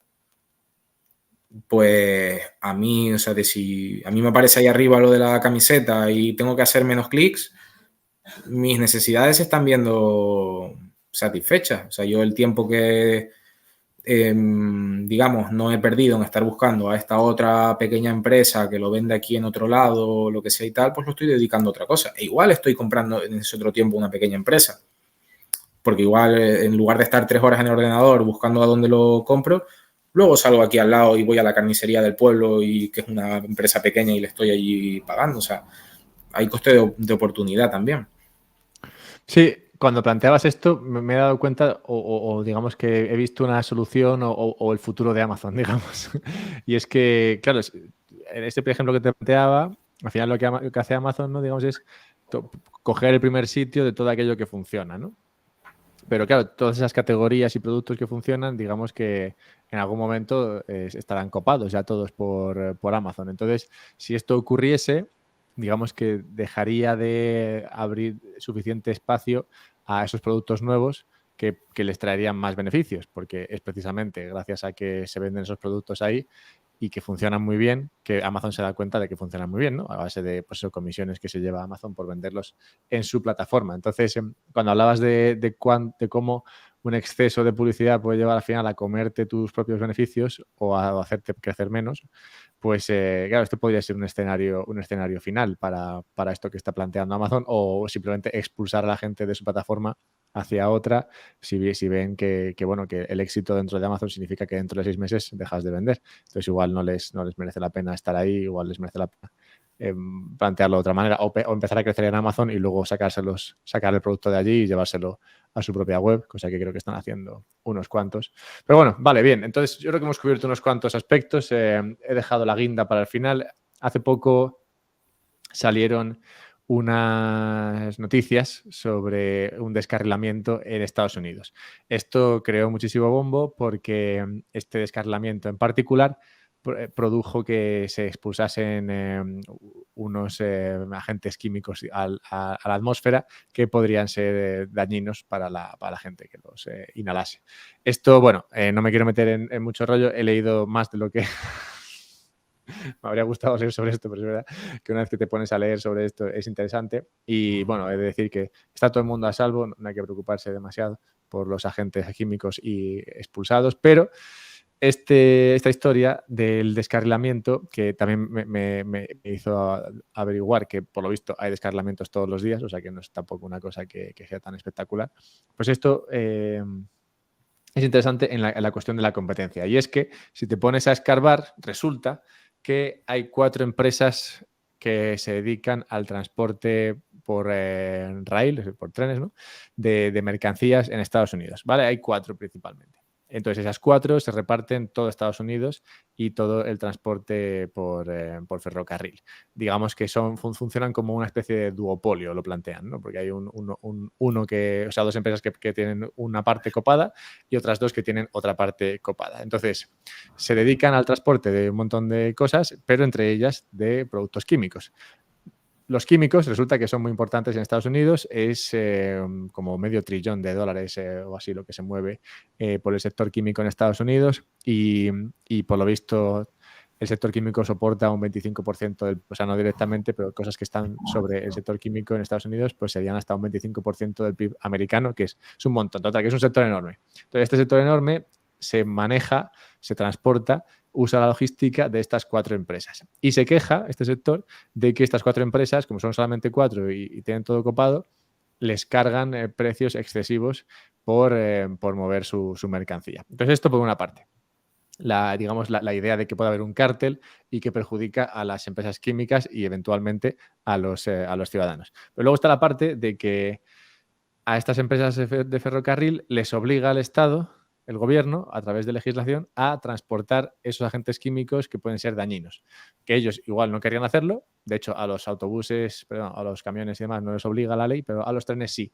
Entonces, digamos que les obligan a llevar eso que las empresas químicas quieren llevar.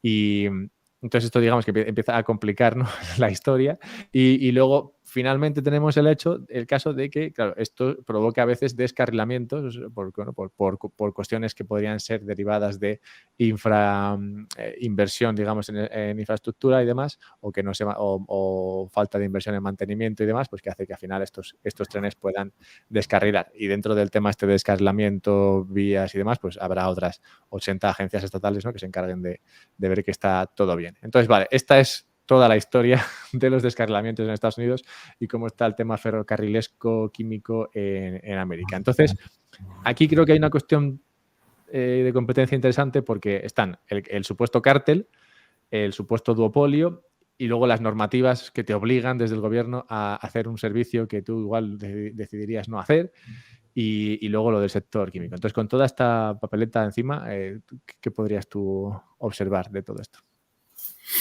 Vale, ojo, lo que sí me gustaría dejar claro, por si se me ha malentendido en algún momento, que no era mi intención en ningún momento defender a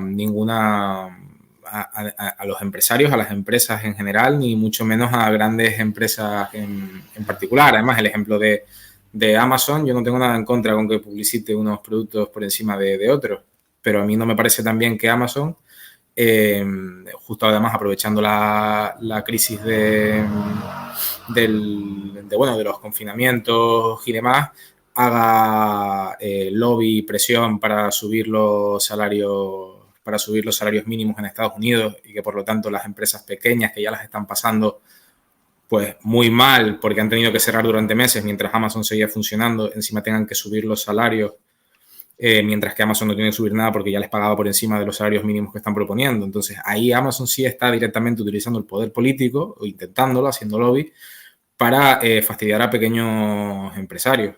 Pero claro, lo hace de esta manera, no poniendo una camiseta en publicidad por encima Esto me otra recuerda, tienda.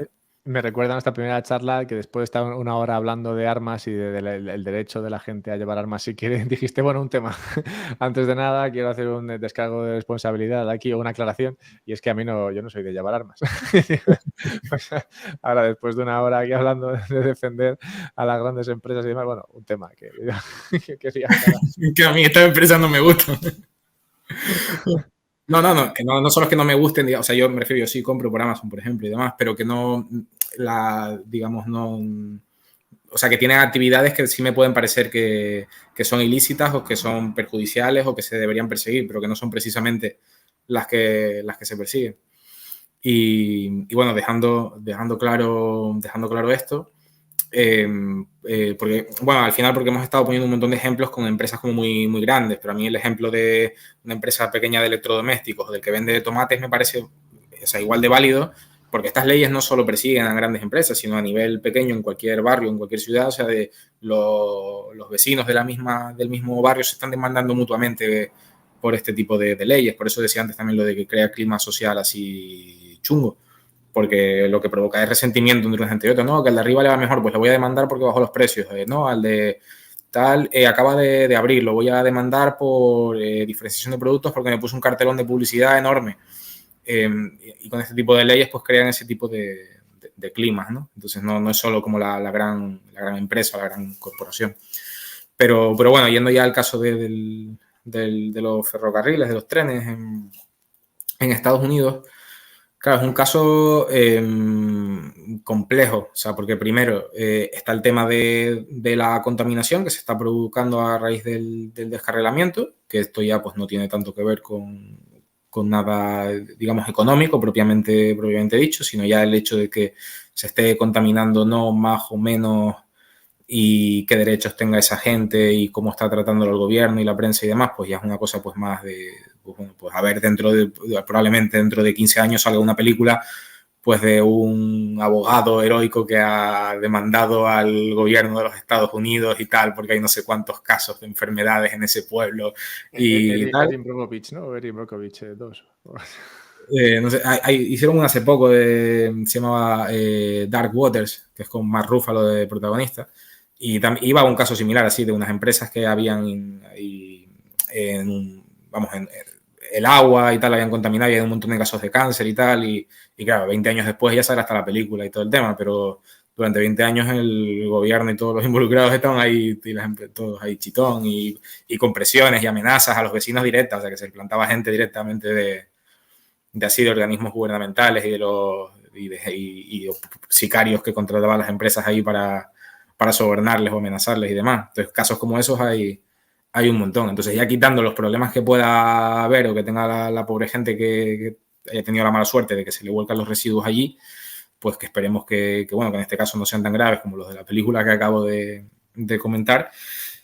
El tema de que tengan que llevar los químicos, ya has comentado tú, es que, o sea, que legalmente les están obligando y precisamente a los camioneros en Estados Unidos no les obligan a llevarlo, o no tanto que no les obligan a ellos, sino que obliguen a otros porque ellos no quieren hacerse cargo de este tipo de cosas, es precisamente porque el sindicato de camioneros de los Estados Unidos es uno de los sindicatos más potentes que tienen en el país.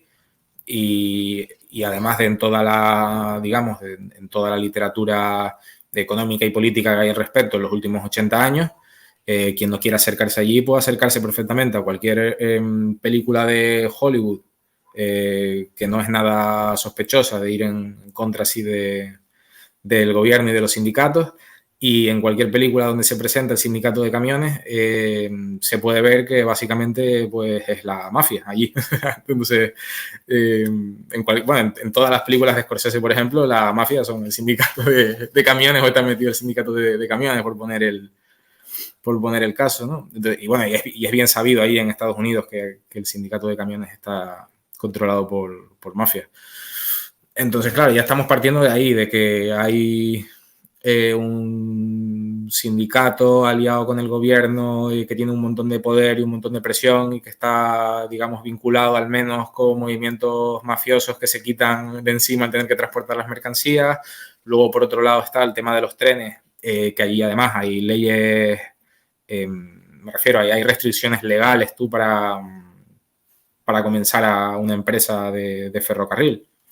O sea, incluso en zonas donde no hay nada y en las que está permitida construir, es decir, que no es como España, que tienes que pedir un permiso para construir en cualquier sitio, para construir vías de ferrocarril en sitios así como esto, como si fuera el desierto y tal, no te dejan tampoco. O sea, los permisos son muy, muy complicados de conseguir. Es más, no se consiguen por concurso ni nada de esto, que nadie se engañe, igual que lo de montar aquí una compañía telefónica. Se consiguen con contacto directamente. Entonces, claro, ya ahí hay regulaciones que impiden la competencia de otras empresas de ferrocarriles. Y luego está encima de que el gobierno a esas empresas que está beneficiando, quitándoles competencia, por otro lado, las está perjudicando, obligándoles a tener que llevar estas mercancías que no quieren llevar. Pero que luego, claro, y ahí entran cosas que yo no sé, porque probablemente igual que les obliga a llevar estas mercancías, igual les está obligando a llevar otras. También, que no se están tratando aquí porque en este caso pues va de los productos químicos. Luego a saber si a esa empresa pues le saldría, dices que le está subiendo el precio a los de las industrias químicas. Bueno, habría que ver también cómo de libre está el mercado en la industria química y qué se produce en la industria química y quién contrata lo que se produce de la industria química, que ya te digo yo que no son supermercados y tiendas de electrodomésticos quienes están invirtiendo allí, sino probablemente pues el propio gobierno de los Estados Unidos sea uno de los mayores que esté metiendo pasta y subvencionando proyectos en ese sentido, lo cual pues le interesará que tengan transporte para llevarlo de un sitio a otro, entonces pues se los habrán encasquetado a las empresas estas de trenes. Entonces, claro, al final es un caso, o sea, si tú te lo pones a mirar a nivel económico, de regulaciones y de qué está pasando ahí, de cómo se puede arreglar, o sea que al final es una regulación encima de otra, una subvención encima de otra, un permiso encima de otro y un montón de intereses encima de otro, pero lo que menos te vas a encontrar ahí es libre mercado, una empresa que diga, mira, voy a invertir en montar una línea de este pueblo a este pueblo para llevar pasajeros y tenerlos contentos y que me paguen, ¿no? Que así fue como empezaron pues, las compañías de ferrocarril en Estados Unidos, las desplazaban de un sitio a otro y la gente contenta pagaba su billete porque antes se tenía que desplazar en caballo y era más peligroso, o cuando ya habían coches, no todo el mundo tenía acceso a los coches, o eran muy, muy caros, o también de eso también eran más peligrosos porque no habían carreteras que vincularan unas ciudades con otras en algunos casos, etcétera, etcétera. Entonces no están ahí para servir a los consumidores, sino que están viviendo como de rentas que les proporciona determinado privilegio. Pero claro, si yo te doy esta renta que te proporciona este privilegio, pues aquí me tienes que hacer el favor y me tienes que llevar esto. Entonces, claro, tampoco sé tanto del caso de cómo funcionan esas industrias hoy en día en particular para ir, pues, privilegio por privilegio, regulación por regulación de lo que están montando. Lo que está claro es que en ninguno de los dos casos, ni de la industria química ni de los ferrocarriles, el mercado es muy libre o está muy desregularizado. Entonces, a lo mejor si hay este tipo de problemas y, como dices tú, hay descarrilamientos todos los días, no es al libre mercado al que hay que echarle la culpa. Es como, bueno, dice Walter Block, por ejemplo, en el caso de las propias carreteras. Si de lo que más se está muriendo la gente en la sociedad es de accidentes de tráfico que ocurren en las carreteras y las carreteras son del gobierno, porque a nadie se le ocurre decirle al gobierno, oye, mira, que se está muriendo la gente en la carretera. Sí. No, me encanta cuando un episodio queda así redondito, porque hemos empezado hablando de la ley de Sherman o el Sherman Act, que vino a regular los monopolios a raíz de lo que está pasando con los ferrocarriles y otro tema. Y pasados, pues eso, 30 años o así, nos encontramos con que dentro de los ferrocarriles ya el nivel de regulaciones es tal que directamente te imposibilita hacer un análisis claro de cómo se arreglaría esto. Básicamente tendrías que quitarlo todo, ¿no? y empezar de cero. O sea que no, me encanta empezar con trenes y acabar con trenes, es lo que quería decir.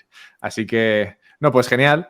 Y nada, si te parece, antes de cerrar, como te decía al principio, nos veremos en unas semanas, es el fin de semana, el último de abril, ¿no? 29-30 de abril, en las segundas jornadas libertarias de Círculo Molinari. Así que, bueno, yo voy a estar ahí hablando de ciencia Fiat y comida Fiat, y tú también estarás. ¿Quién más va a estar y de qué van a hablar? Sí, eso, los días 29 y 30, y van a haber este año pues nueve ponentes. Son, pues, la idea es que se traten muchos temas distintos, que todos se toquen con rigor. Habrá algunas conferencias pues, que son, digamos, tienen un carácter más liviano, si se quiere, o más divulgativo, y otras que pueden ser pues más densas o más profundas o más abstractas. Esto ya va a depender un poco de cada ponente y de los temas que se traten, pero a fin de cuentas se trata de que haya una diversidad de temas alrededor de lo que es pues de las ideas de la libertad y demás. Entonces, pues van a haber temas como los que estás hablando tú, acerca de cómo interfiere el gobierno tanto con la comida y la ciencia. Yo, en mi caso, voy a hablar sobre la pena de muerte, que es un tema en el que hay mucho debate, tanto en libertarios como no libertarios. Yo creo que es una cuestión moral, digamos, que es interesante estudiar y discutir al respecto, digamos, porque creo que es muy, muy importante el hecho de que si está bien o no matar a determinadas personas, no es moco de pavo. Luego hay otros temas, por ejemplo, como el tema de la propiedad intelectual, que hoy lo mencionamos aquí de pasada, porque incluso es una regulación, son unas leyes que incluso pueden interferir con los de la competencia. Pues se va a hablar de la propiedad intelectual, Óscar Carreiro. Va a haber otra conferencia de Noemí Díaz Corral, que es la presidenta del SWAN de Lugo, y ella va a hablar pues sobre todo el tema de, tanto a nivel más teórico, digamos, de cómo funciona el tema de la propaganda de los medios de comunicación, como analizar lo que ha sucedido y está sucediendo en el caso de la guerra de Rusia y Ucrania. Hay otros temas como Bernardo Ferrero, que va a tocar un análisis así de historia de las ideas y demás referente a la inflación de Weimar en Alemania y al nazismo. Otros temas así que me acuerdo, bueno, el tema de si la Edad Media era una sociedad estatal o no era una sociedad estatal, o historiográficamente cómo se puede analizar o estudiar eso, que también es un debate que tienen algunos libertarios, hasta qué punto la Edad Media era una sociedad libre o un modelo al que aproximarse. Y ahora mismo, pues, bueno, también se van a tocar sociedades anárquicas que han habido a lo largo de la historia y cómo previsiblemente se puedan o no se puedan construir en el futuro, que esto lo va a tocar Eduardo Blasco. Y bueno, seguro que me estoy olvidando de ponentes y de personas, pero Está bien, que se deje algo de sorpresa. Dejar algo de sorpresa. Sí, creo que he dicho 5 o 6, pues bueno, pues habrán 3 o 4 más. Y nada, pues van a ser 2 días así de convivencia, de comidas, de bebida, de discusión, y nada, de pues cualquier persona que esté interesada en estas ideas y en estos temas, pues que entre en Twitter o Instagram del Círculo Molinari, que le eche un ojo a la información y que si quiere pues se puede inscribir y venirse con Alberto y conmigo el 29 y 30 de abril a Madrid a esta jornada. Yo lo pasé muy bien, así que sí, si no está, bueno, si no, no iría claramente otra vez y tampoco me prestaría a esto. O sea que no, realmente aprendí mucho el año pasado y fue, yo creo, para mí fue como un punto de inflexión, porque hasta ese momento estaba, digamos, entrando en el tema libertario y demás, pero un poco de puntillas. Y fue después de esto que sí que pegué bastante subidón. De hecho, yo creo que la gente que escucha todos los podcasts habrá visto que en los últimos 12 meses he tocado muchos más temas de libertarismo que los 12 meses, bueno, los 3 años antes. Así que sí, eso fue para mí muy interesante, porque al final ser capaz de discutir estas ideas como Bitcoiner creo que es importante, porque al final, bueno, yo sí que veo que Bitcoin da una oportunidad a las ideas libertarias, probablemente la mejor oportunidad que ha tenido en décadas. Y claro, eso Bitcoin ya lo va a hacer por sí mismo, ¿no? Por cómo funciona. Pero luego el poder también llevar la batalla dialéctica cuando sea necesario, los debates, las ideas y presentar esto de manera que no parezca una locura, el tema más libertario, más anárquico, creo que es bueno. Y por eso este año me he dedicado bastante al tema libertario y no creo que cambie, porque realmente es una historia de siglos. Hace poco entrevisté a Pedro López Arriba sobre la Escuela de Salamanca, cuando empezaron a surgir las ideas de libertad y demás frente, en este caso, al monarca. Y es la historia, básicamente, de la humanidad, ¿no? La lucha contra el poder y ese equilibrio entre, vale, me gusta que exista algo ahí que me proteja, pero no me gusta que eso que me protege se aproveche. Entonces, es una lucha interesante y una batalla que aún llevará tiempo. Así que, bueno, por eso me gusta y por eso lo conecto mucho con Bitcoin. Así que nada, muchas gracias, Adrián, por descubrir otro aspecto digamos, de la economía y de la sociedad en la cual mete la mano el gobierno, y no siempre o casi nunca para bien. Y nada, nos vemos entonces en Madrid dentro de unas semanas. Nada, muchas gracias, Alberto, por invitarme. Un placer estar aquí contigo hablando de este tema y bueno, y de cualquiera. Y nada, y muchas gracias a los que nos han estado escuchando. Justo a tiempo. Esa es la llamada de ya está, se ha acabado. Sí. Muchas gracias, Adrián. Pues bueno. A ver, esto...